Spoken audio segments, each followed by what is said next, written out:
And I picked one for this special. It's not an easy punchline to pull off. Are you ready? Yeah. Here it goes. The punchline is, so I kicked her in the pussy. I haven't finished the joke yet. I just know whatever happens in the beginning of the joke, at the end of the joke, for some reason, I'm gonna kick somebody in the pussy. And it's going to be hilarious. And you know what's weird? I've always been this talented. I can't remember a time when I wasn't. You know, when I was growing up, I was probably about 8 years old, and at the time, we were living in Silver Spring. Yeah.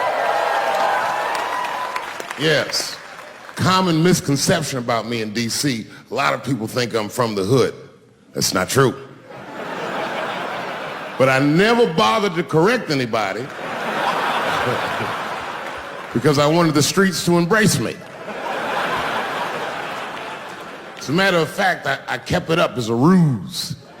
Like sometimes I'll hang out with rappers like Nas and them, and these motherfuckers will start talking about the projects. Yo, it was wild in the PJs, yo. And I'll be like, word, nigga, word. But I don't know. I have no idea. My parents did just well enough so that I could grow up poor around white people.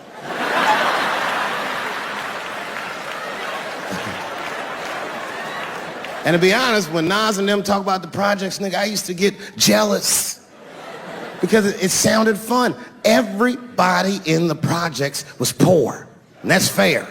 But if you were poor in Silver Spring, nigga, it felt like it was only happening to you. Nas does not know the pain of that first sleepover at a white friend's house. And you come back home on Sunday and just look at your parents like, y'all need to step your game up. Everything in Timmy's house works. Remember the first time you saw that? The cold winter, and you'd be at a white friend's house and see the motherfuckers in their living room without their coats on?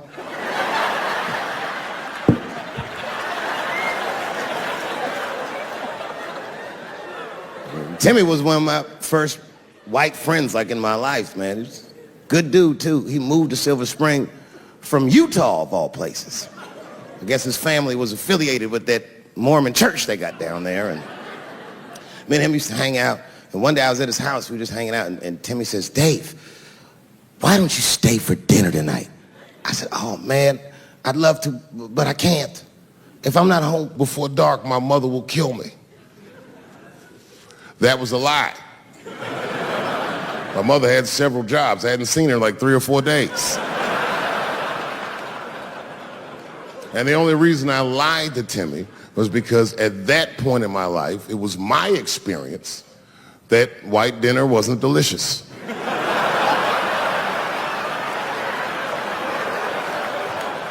I'd rather go home and fry some bologna or some shit like that.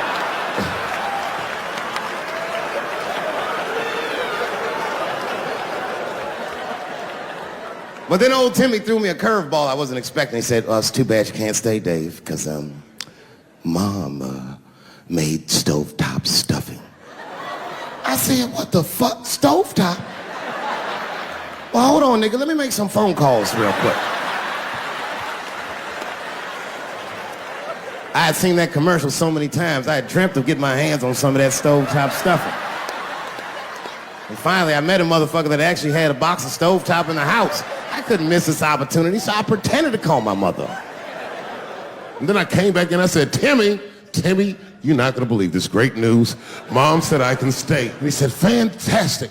He said, why don't you come with me and we'll help set the table and then we can say the blessing. I had no interest in setting this motherfucker's table or saying these crazy ass Mormon prayers. I just wanted that goddamn stuffing. So I told Timmy, I said, you know what? I'd love to help, but let me go wash my hands first. My plan was simple.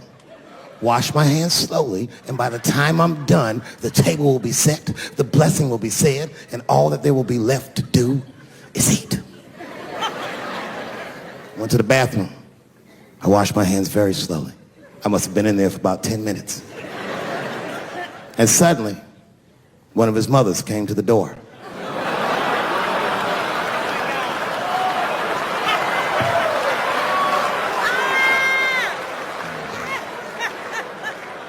She was like, "Hi, David, right?" I said, "Yes, ma'am." She said, "Timmy tells me that you're planning on staying for dinner." I said, "I hope that's not a problem, ma'am." She says, "No, it's no problem. In fact, we'd love to have you. It's just that we weren't expecting company. And I'm afraid there's not enough Stovetop stuffing for everybody. So I kicked her in the pussy. Bam! Ladies and gentlemen, I told you I'm dope, nigga. I told you what I was gonna say and you still didn't see it coming. And that's why I make the big bucks.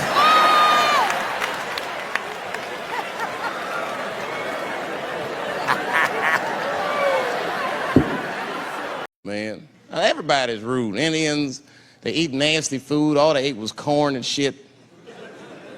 Doritos, I think they call it. That's right. People only see the surface. They see the division in our foods. Just because I eat chicken and watermelon, they think that that's something wrong with me. Let me tell you something. If you don't like chicken or watermelon, something is wrong with you, motherfucker. There's something wrong with you. Where are all these people that don't like chicken and watermelon? I'm sick of hearing about how bad it is. It's great. I'm waiting for chicken to approach me to do a commercial, nigga. I'll do it for free, chicken. It's the least I can do. They make fun of Latin people for eating, what y'all eat? Beans, rice, corn. Listen, that's not a reason to hate a motherfucker, all right? It's funny, but it's not a reason to hate. The only reason these things are even an issue is because nobody knows what white people eat. You've been very good at keeping that shit a secret amongst yourselves. I study white people. You don't know that. I'm writing a paper on you. Not even for school, nigga, just to do it, just to get, I'm just doing independent research. I'm spending my money, that's why I'm working so hard. I follow you around grocery stores. They freak out. I just try to peek in the cart. They always say, "Get away from my cart, nigga. What are you looking at?" "Chicken and giblets are over there. You must be lost. These are vegetables."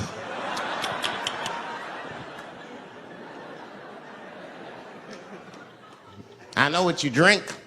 See how quiet I got? Grape juice. Surprise, motherfuckers, you didn't know I knew about grape juice, did you? Oh, don't play dumb with me. Look at what is it? A lot of black people don't have the privilege of knowing about grape juice because they have grape drink. It's not the same formula that you get.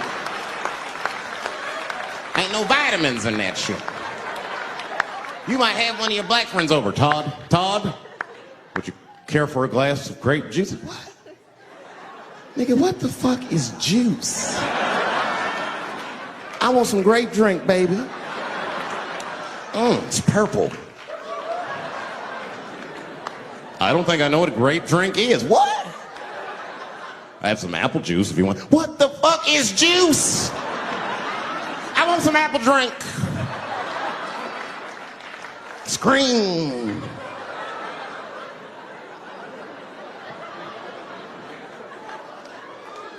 Remember that commercial for Sunny Delight when all the kids run in from outside playing and they all run to the fridge? All right, I got some purple stuff, some Sunny D. As soon as you say Sunny D, all the kids go, "Yeah!" Watch the black kid in the back. If you ever see that commercial again, look at that black kid. He'd be like, "I want that purple stuff." That's drink, nigga. That is drink. They want drink. I want all them vitamins, nigga. I want drink. Sugar, water, purple. That's the ingredient. Sugar, water, and of course, purple.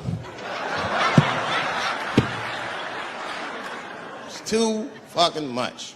I got a lot of things to talk about tonight. First of all, I've stopped smoking weed. With black people, you didn't let me finish, motherfuckers. God damn. I'm sorry, black people, to break the news so publicly, but I can't smoke with you anymore. Every time I smoke weed with my black friends, all you talk about is your trials and tribulations. I'm sick of that shit. I got my own problems. Nigga, that's a waste of weed. I'm smoking weed to run away from my problems, not take on yours. From now on, I smoke weed exclusively with white people. Calm down, motherfuckers. You win by default. You got good weed conversation. All white people talk about when they get high is other times that they got high. I can listen to that shit all night. Dude, remember at Frank's last week? It's fucking smashed, man. And catalogs everything they drink. 2 shots of Jaeger, tequila, 4 bong hits, man, beer, cheeseburger. That shit is great. Only bad part is you cannot pass out around white people. Every time white dudes pass out around each other, they always do some borderline gay shit when the guy's asleep. Frank fell asleep, so he like stuck a carrot in his ass and put shaving cream on his balls. Like, why, motherfucker? Why would you do that to a friend of yours? He trusted you enough to sleep around you. You gonna put a carrot in his ass? Is that nice? I tell you right now, if I put a carrot in a black dude's ass, a nigga will kill you when he wakes up for some shit like that. That is an automatic death sentence on the street. It's a rap for you. I'm gonna kill that motherfucker. I thought y'all was friends, baby. What happened? I fell asleep at his house, right? We was drinking, and I fell asleep at his house, and while I was sleeping, right? I'm just gonna kill that motherfucker, all right? That's all you need to know. And fuck carrots. But everybody's getting along. I see that shit. I see it all around. Blacks and whites don't fight so much. You know who don't have no beef with anybody is Asian people. I see how y'all be doing. Y'all just lay in the cut. Only people Asian people beef with is other Asian people. Like if you call a Korean guy Chinese, I've done this. They will flip out. Hey! What make you think I'm Chinese? I am Korean. I look Chinese. Yes, motherfucker, you do look Chinese. That's why I said it. It's an accident. Nigga, to the untrained eye, you all look Chinese to me. It's a mistake. I'm not trying to offend you. Some people say all black people look alike. We don't get bent out of shape. We normally just call those people police. Okay? Just learn to live with it. That's all I can tell you. Everybody's afraid of police now. I'm scared to death of these police. I am, nigga. I got a police scanner. First money I got, this is the first shit I went out, bought me a police scanner. I just listen to these motherfuckers before I go out, just to make sure everything's cool. You hear shit on it. Calling all cars, be on the lookout for a black male between 4'7" and 6'8". Staying in the crib tonight, fuck that. Gotta work on that alibi for a minute. Every black person needs an alibi. I do them impromptu joints. If I'm by myself and need an alibi, I'll just open up the windows in the apartment, turn all the lights on, start beating off right in the window. Look at me. Hey, everybody, look, it's me, Dave Chappelle. I'm crazy, I'm jerking off. Note the time, motherfuckers. It's 2:35. Look at me, I'm jerking off in the window, 2:35. Comedian Dave Chappelle is June 10th. Note the time.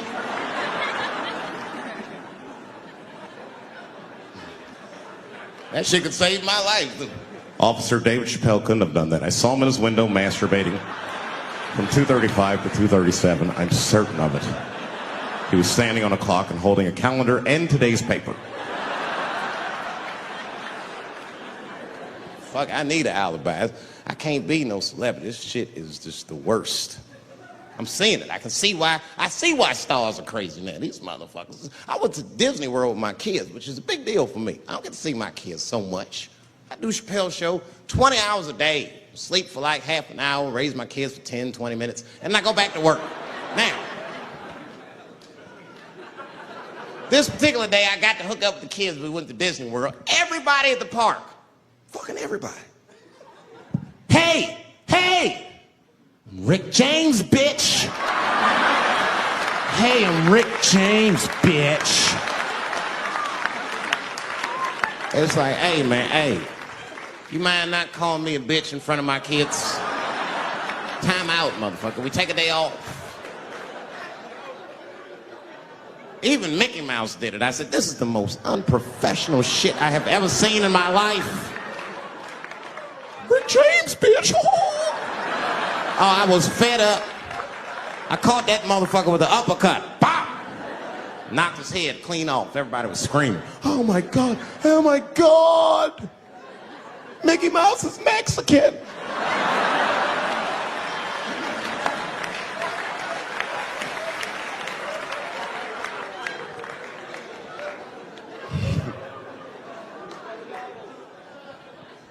I had a terrible time in Disney World.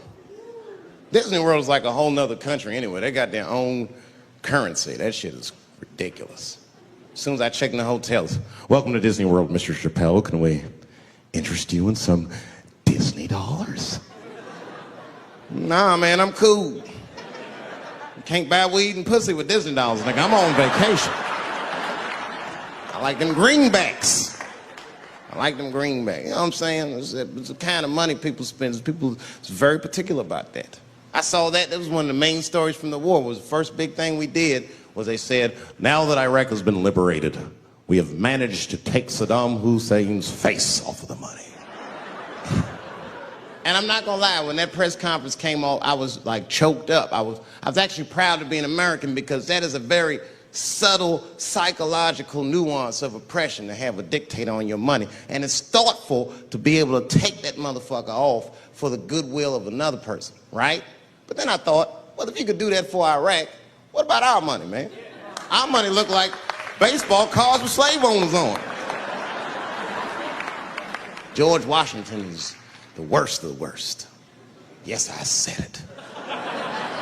You mythologize this motherfucker like he was the greatest dude, man. If I went back in time with a white person and we saw George Washington walking in front of our time machine, my white friend would probably be like, oh my God, Dave, look, there's George Washington. It's the father of this great nation. I'm gonna go shake his hand. I'd be on the other side like, run, nigga, George Washington. And we'd both be right. You like him because he wrote the Declaration of Independence and all that shit. We hold these truths to be self-evident. All men are created equal. Go get me a sandwich, nigger, or I'll kill you. Liberty, justice for all. Am I wrong? Am I wrong? Wait a minute, did he not own slaves? Didn't he own slaves? That's all I'm saying. I almost protested the war in the beginning. Almost. Until I saw what happened to them Dixie chicks. I said, fuck that. If they'll do that to 3 white women, they will tear my black ass to pieces. I don't want to hear that shit. Yeah, man, they would. But I'm like, for real, why you care so much what the Dixie chicks say? It's not like they political scientists or nothing. They just bitches that can sing good. You know what I mean? Stop worshiping celebrities so much. Just don't listen, don't pay attention. I remember right around September 11th, Ja Rule was on MTV. That's what they said. We got Ja Rule on the phone. Let's see what Ja's thoughts are on this tragedy. Who gives a fuck what Ja Rule thinks at a time like this, nigga? This is ridiculous. I don't want to dance. I'm scared to death. I want some answers that Ja Rule might not have right now. You think when bad shit happens to me, I'll be in the crib like, oh my God, this is terrible. Could somebody please find Ja Rule, get hold of this motherfucker so I can make sense of all this. Where is Ja? I need Ja Rule.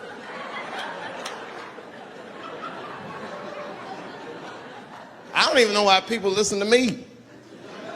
I'll say anything, nigga. I've done commercials for Coke and Pepsi. I don't give a fuck what comes out of my mouth. I just say what it takes. Whatever it takes, that's what I'm saying. If you want to know the truth, can't even taste the difference. Surprise! All I know was Pepsi paid me most recently, so tastes better. It's pretty much how the game goes. I'm just being real, man. There's too much goo-gagging over celebrities. People don't know what's fake and what's real anymore. That's why Bill Cosby got in trouble. Look what happened to Bill Cosby. Bill Cosby said some real shit, and the whole world freaked out on him. For what? For having an opinion? Just because he was selling pudding pops for the last 40 years, people forget that he's a nigga from Philly in the projects, and he might say some real shit from time to time. It's not that big of a deal. I spoke at my old high school, and I told them kids straight up, if you guys are serious about making it out of this ghetto, you gotta focus, you gotta stop blaming white people for your problems, and you've gotta learn how to rap or play basketball or something, nigga. You're trapped. You are trapped. Either do that or sell crack. That's your only options. That's the only way I've ever seen it work. You better get to entertaining these white people, nigga. Get to dancing. Go on out there and be somebody.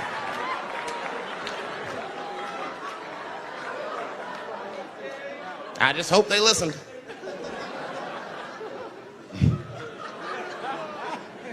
This shit is ridiculous. People worship television. They worship this shit. You know, like if you watch a movie, right? Say you're watching a movie and one character says to another character, say, hey, what's your number, man? What's the other character always say? 555, 5555. You know why we gotta do that? Because stupid ass people go to the movies and then go home and try to call the characters that they just saw. Hello, is Indiana Jones here? No, motherfucker, he's fake. It's not his number. And to be honest, this is the worst time in history to be a black celebrity. Fuck, they locking all our stars up. It's hot right now for black celebrities. I knew it was bad when Kobe got in trouble. I said, this is a wrap for us. He's one of the most wholesome dudes we had. Lock him up, everything. And Kobe kept it together. Thank God he held his game together, because if he was cracking under pressure and getting like 6 points a game, the whole LA would have been like, that nigger is guilty. Kobe was playing his ass off. He was playing like his freedom depended on that shit. You see this motherfucker in them games, this nigga's trying to beat that case on the court.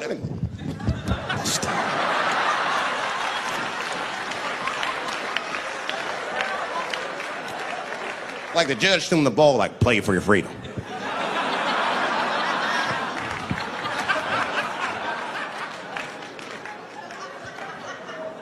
If I could talk to Kobe, I'd be like, just relax, you'll be fine, man. Because the public is still giving Kobe the benefit of the doubt. He's one of the few black celebrities that get that. Not because he's a celebrity, more because, you know, the girl showed up with 8 different semens to the investigation. You can't do that. That's 7 too many. That's a lot of semen, man. This bitch got Noah's Ark in her panties. Like, what, you trying to recreate humanity or something? She's a collector. She got every unsolved mystery. The answer might be in this girl's paint. That's the first place I look. OJ's other glove is in there. Bigfoot's footprint. 3 CSI reruns is in that motherfucker. We got the most diabolical draws ever. Fuck being a celebrity. This is not the time to be a black star. They locking all our stars up. Black celebrities, this is a witch hunt for us, man. God damn it. It's all OJ's fault. Ever since OJ got away, white people have just been locking up our stars one by one. It's true. And it's not even OJ's fault. It's our fault. We celebrated too openly when OJ got acquitted. We should have been quiet about that shit. As soon as it's not guilty, niggas just dancing. Oh, in your face, nigga, in your face. It hurts, don't it? It hurts. Burns, doesn't it, nigga? Ooh, that justice system burns, doesn't it? Welcome to my world, motherfucker, all that shit. White people wanted OJ's ass bad. City of LA spent over $12 million just trying that motherfucker. And the look on white people's face when he was acquitted, priceless. Priceless.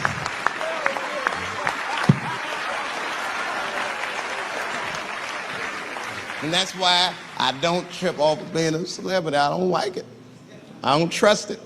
There's 1 minute they all love you, and the next thing you know, you're in front of that courthouse dancing on top of a car just trying to figure out what the fuck happened to you.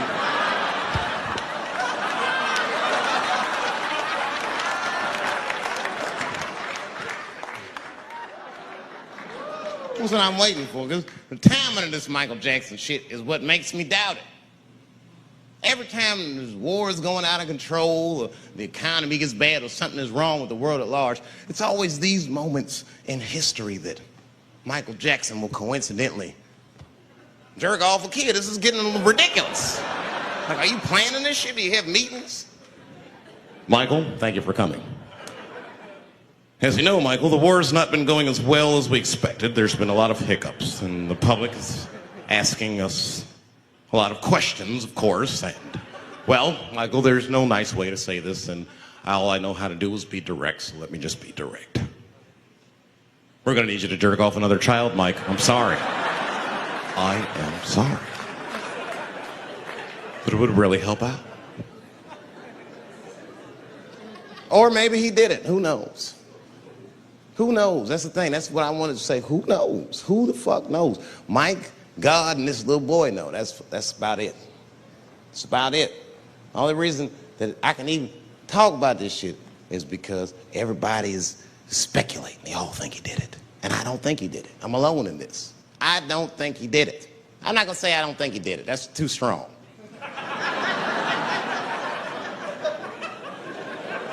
Let me just say I am reserving judgment until all the facts come out. But so far from what I heard, I mean, the kid said he was dying of cancer. He was in Make-A-Wish Foundation. He claims he had 2 weeks to live, and it was his dying wish to meet Michael Jackson. Come on, man, give me a fucking break. This kid is 10 years old. He don't remember Thriller. The fuck you want to meet Michael Jackson for, honestly? I remember Thriller, and I just, like, kind of want to meet this nigga. Like, I wouldn't break an appointment to meet him. I'll put it that way. I'd have to already be free. That's ridiculous. It's like if I'm dying in 2 weeks and go, oh, mama, get me in a room with Chubby Chuckle. I wouldn't want to meet that motherfucker. My last 2 weeks. Why not Usher or somebody like this? So then the kid claims he goes to Michael's house. This is where it all gets crazy. I don't, like, you know, he does everything you'd expect at Michael's house. They climbed trees and rode roller coasters and Ferris wheels. The chef made cookies, pies, and cakes. They was petting the monkey and the giraffe, sang songs, kid shit. And in the middle of all this childlike activity, for some reason, Mike pulled out some wine and some pills and sucked this kid's dick. Folks, it hurts me to say it. And the kid had the nerve to call that abuse. Said, motherfucker, that is a good host. God damn, what else do you want? What else do you want? I'm lucky to get a glass of grape drink at my friend's house. Let alone a roller coaster ride and my dick sucked. Mike must be confused, like I brought you in my house, I fed you, I sucked your dick, and this is how you repay me, motherfuckers? This was your wish, not mine. Thought you were dying in 2 weeks. What happened to that motherfucker? I've been in court for a year and a half. You get stronger every time I see you.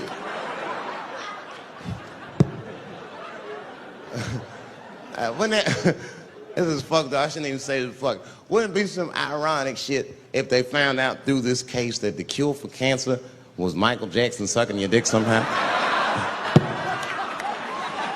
Like if Mike had powers like Green Mile and all the kids like, please, Mike, suck our dicks. Never again. You didn't appreciate it. Can we at least study your saliva? Please, Mike.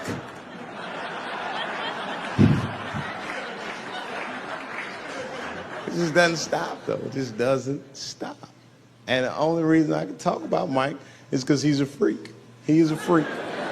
That's why people let you talk about him. Because if I brought up Catholic priest fucking kids, it'd get quiet as shit. But